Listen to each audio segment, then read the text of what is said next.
मुझे माफ कर दो माँ। एक हाथ से राक्षस की जीभ कसकर पकड़ी हुई और दूसरे हाथ में प्रहार के लिए उठी गधा। यह वो राक्षस है जिसे रोकने के लिए त्रिदेवों को भी महाशक्ति जगदम्बा की शरण में जाना पड़ा था। इस रहस्यमयी कहानी की शुरुआत होती है सतयुग से। एक खूंखार राक्षस था मदनासुर।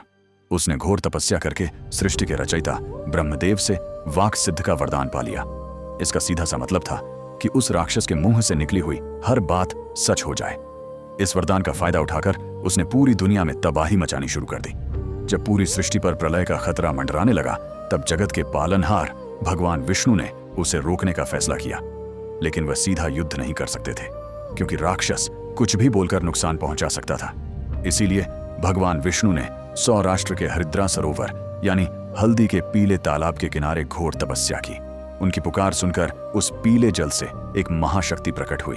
पीले वस्त्रों में सोने की तरह चमकती मां बगलामुखी सरोवर से प्रकट होते ही मां बगलामुखी सीधा मदनासुर के सामने पहुंच गई। इससे पहले कि वह राक्षस अपने मुंह से कोई श्राप निकालता, मां ने तुरंत आगे बढ़कर उसकी जीभ कसकर पकड़ ली, क्योंकि उसकी सारी शक्ति उसकी जुबान में थी।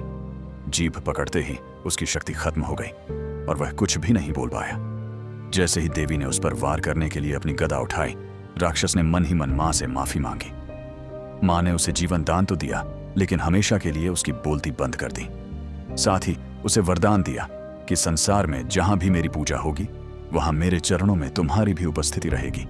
तो कमेंट में पूरे विश्वास के साथ लिखें, जय मां बगलामुखी।